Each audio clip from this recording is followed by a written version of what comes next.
నమస్తే, welcome to mega 9 TV. ఏరువాక సాగితేనే కడుపు నిండేది, పల్లె వెలిగితేనే లోకం మెరిసేది. అవును, మంచు కురిసే వేళలో, ముంగిట ముగ్గుల హరివిల్లు విరిసే వేళలో తెలుగు లోగిళ్లకు వచ్చే అతిపెద్ద పండుగ సంక్రాంతి. ఇది కేవలం క్యాలెండర్ మార్పు కాదు, రైతన్న శ్రమకు దక్కిన గౌరవం. ప్రకృతి పట్ల మనిషికి ఉన్న కృతజ్ఞత. ఆవకాయ రుచి పెరగాలన్నా, ఇంటికి లక్ష్మి రావాలన్నా సంక్రాంతి పండుగ రావాల్సిందే.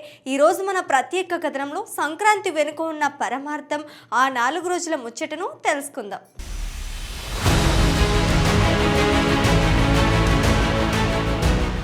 సూర్యుడు ప్రతి నెల ఒక రాశి నుంచి మరో రాశిలోకి ప్రవేశిస్తుంటాడు. దీన్నే సంక్రమణం అంటారు. అయితే ధనుస్సు రాశి నుంచి మకర రాశిలోకి సూర్యుడు ప్రవేశించే సమయాన్ని మకర సంక్రాంతిగా జరుపుకుంటాం. ఇప్పటి వరకు దక్షిణ దిశగా ప్రయాణించిన సూర్యుడు ఈ రోజు నుంచి ఉత్తర దిశకు మళ్ళుతాడు. దీనినే ఉత్తరాయణ పుణ్యకాలం అంటారు. ఈ కాలం దేవతలకు పగలు అని పురాణాలు చెబుతున్నాయి. సంక్రాంతికి సూర్యుడు మారితే సంసారానికి కష్టాలు తీరుతాయి అన్నట్లుగా వెలుగు పెరిగి చీకటి తగ్గే ఈ సమయం శుభప్రదంగా పరిగణించబడుతుంది.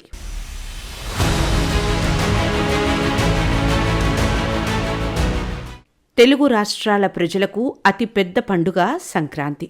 ప్రతి సంవత్సరం జనవరిలో ఈ పండుగను 4 రోజుల పాటు అంటే భోగి, సంక్రాంతి, కనుమ, ముక్కనుమగా జరుపుకోవడం ఆనవాయితీగా వస్తుంది. ఒక్కో రోజుకు ఒక్కో ప్రత్యేకత ఉంటుంది. అందరూ ఈ 4 రోజులను ఒక వేడుకలా జరుపుకుంటారు. కష్టపడి పండించిన పంట చేతికొచ్చిన వేళ రైతు ముఖంలో మెరిసే ఆనందమే ఈ సంక్రాంతి. భోగి మంటల వెచ్చదనం తర్వాత సూర్యుడు ఉత్తరాయణ పదంలో అడుగుపెట్టే వేళ పల్లెటూళ్ళు పచ్చని తోరణాలతో, రంగురంగుల ముగ్గులతో కలకల్లాడుతున్నాయి. గంగిరెద్దుల విన్యాసాలు, హరిదాసుల కీర్తనల మధ్య మన సంస్కృతిని చాటి చెప్పే పండుగ సంక్రాంతి. సంక్రాంతి అనగానే మొదట గుర్తుకు వచ్చేది ఇంటి ముందు పరిచే రంగురంగుల రంగవల్లికలు.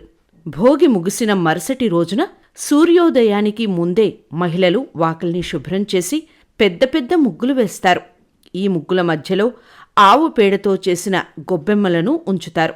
వీటిని పసుపు, కుంకుమ, చేమంతి, బంతి పూలతో అలంకరిస్తారు. గొబ్బెమ్మలు లక్ష్మీదేవి స్వరూపంగా భావిస్తారు. ఈ గొబ్బెమ్మల చుట్టూ పిల్లలు, మహిళలు ఆనందంగా నృత్యాలు చేస్తారు. రంగురంగుల ముగ్గులతో గ్రామాలు, పట్టణాలు ఎంతో ఉత్సాహంగా కనిపిస్తాయి. ఆవు పేడలో ఉండే క్రిమి సంహారక గుణాలు వాకిల్ని శుద్ధి చేస్తాయి.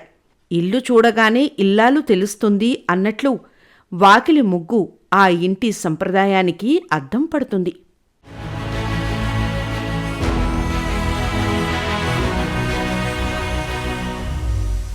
తెల్లవారుజాముని తలమీద అక్షయ పాత్రను ధరించి చిడతలు వాయిస్తూ హరిలో రంగ హరి అంటూ వచ్చే హరిదాసుల పాటలు పల్లెల్లో ప్రతిధ్వనిస్తుంటే గంగిరెద్దుల విన్యాసాలు ఊరంతా కొత్త కళను తెస్తాయి. సన్నాయి వాయిద్యం మధ్య అయ్యగారికి దండం పెట్టు అంటే గంగిరెద్దు చేసే విన్యాసాలు చూడముచ్చటగా ఉంటాయి. తలపై అక్షయపాత్ర, చేతిలో చిడతలు, కాలికి గజ్జలతో ఆయన విష్ణుమూర్తి ప్రతిరూపంగా వస్తాడు. ఆయనకు ఇచ్చే బియ్యం వల్ల పాపాలు తొలగిపోతాయని ప్రజల నమ్మకం. సన్నాయి వాయిద్యానికి అనుగుణంగా గంగిరెద్దులు చేసే డాన్స్ పిల్లలను ఎంతో అలరిస్తుంది. ఇంటింటికి తిరిగి ఆశీర్వాదాలు ఇచ్చే ఈ సంప్రదాయం మన సంస్కృతిలో ఒక భాగం. అంబ పలికింది, జగదంబ పలికింది అంటూ తెల్లవారుజామునే భవిష్యత్తును చెప్పే వీరి రాక పండుగకు ఒక కళను తెస్తుంది. వీరికి తోచిన సహాయం చేయటం అనేది ఒక సామాజిక బాధ్యతగా మన పూర్వీకులు నిర్ణయించారు. అడిగేవాడుంటే ఆకాశం కూడా అలుకు చెల్లుతుందట అన్నట్లుగా ప్రకృతి కూడా పరవశించిపోయే పండుగ సంక్రాంతి. మంచు కురిసే వేళ గొబ్బెమ్మల చెంత కొత్త ధాన్యం శ్రీలతో తెలుగు లోగిళ్ళు కలకల్లాడుతున్నాయి. సంక్రాంతి అంటే కేవలం పండుగ మాత్రమే కాదు, అది రైతు శ్రమకు దక్కిన గౌరవం, ప్రకృతికి మనం ఇచ్చే కృతజ్ఞత. రైతుకు ఏడాది పొడవునా పడ్డ కష్టానికి ప్రతిఫలం దక్కే సమయం ఇది. పొలాల నుండి ధాన్యపు రాసులు ఇంటికి చేరుతాయి. అందుకే చేతికి అందిన పంట కడుపు నింపే తంట తీరుస్తోంది అంటారు. ధాన్యం ఇంటికి రావడం అనేది ఆర్థికంగానే కాకుండా సామాజికంగా కూడా గొప్ప సంతోషాన్ని ఇస్తోంది. సంక్రాంతి అనగానే ముందుగా గుర్తుకు వచ్చేది పిండి వంటలు. తింటే గారెలే తినాలి, వింటే భారతం వినాలి అని పెద్దలు ఊరికే అనలేదు. సంక్రాంతి సమయానికి పొలాల నుంచి వచ్చిన కొత్త ధాన్యం ఇంటికి చేరుతుంది. చేతికి వచ్చిన పంటను చూసి రైతులు ఎంతో ఆనందిస్తారు. కొత్త బియ్యం త్వరగా అరగవు కాబట్టి వాటితో నేరుగా అన్నం వండరు. బెల్లం కలిపి పరమాన్నం, అరిసెలు, అప్పాలు, చిక్కిలాలు వంటి పిండి వంటలు తయారు చేస్తారు. ఇది ఆరోగ్యకరంగానూ ఉంటుంది. కొత్త బియ్యంతో బెల్లం కలిపి పరమాన్నం వండుతారు. అరిసెలు, జంతికలు, చక్కిలాలు వంటి పిండి వంటల ఘుమఘుమలు వీధి అంతా విస్తరిస్తాయి. కొత్త బియ్యం బెల్లం కలిస్తే పరమాన్నం, కొత్త చుట్టం పాత స్నేహం కలిస్తే పండుగ సంబురం. తమిళనాడులో కొత్త బియ్యంతో పొంగలి చేసి నైవేద్యం సమర్పిస్తారు. అందుకే అక్కడ ఈ పండుగను పొంగల్ అని పిలుస్తారు. పంటను అందించిన దేవుడికి కృతజ్ఞతగా నైవేద్యాలు సమర్పిస్తారు. ప్రకృతితో పాటు పశువులను కూడా పూజించటం ఈ పండుగ ప్రత్యేకత.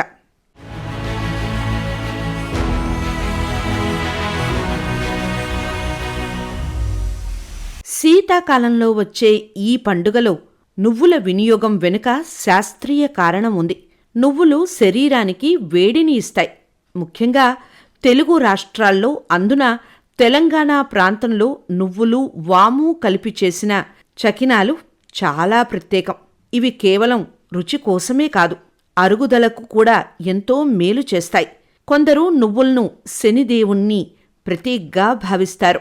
శని ప్రభావం తగ్గడానికి, ఆయురారోగ్యాల కోసం ఈ సమయంలో నువ్వుల దానం లేదా భక్షణ ఆనవాయితీగా వస్తోంది.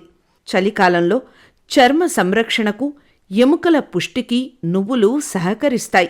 అందుకే సంక్రాంతి వంటకాల్లో ఇవి తప్పనిసరి. వాము, నువ్వుల కలయికతో చేసే చకినాలు తెలుగువారి ఇళ్లలో ఒక సంప్రదాయ వేడుగ్గా మారుస్తాయి.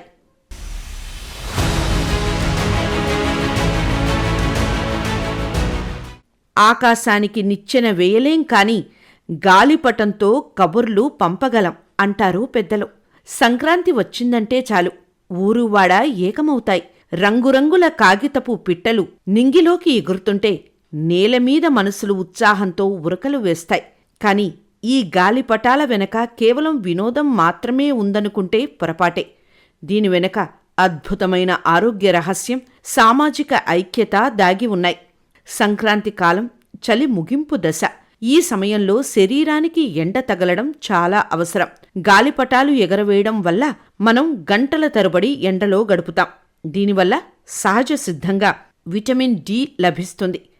రోగానికి రొయ్యల కూర కంటే ఎండలో గాలిపటాలే మేలు. గాలిపటాల పుట్టుక చైనాలో జరిగిందని చరిత్ర చెబుతోంది. దాదాపు 2000 ఏళ్ల క్రితమే వీటిని సైనిక అవసరాల కోసం దూరాన్ని కొలవడానికి ఉపయోగించేవారు. కాలక్రమేణా ఇది భారతదేశానికి చేరుకొని పండుగలో భాగమైంది.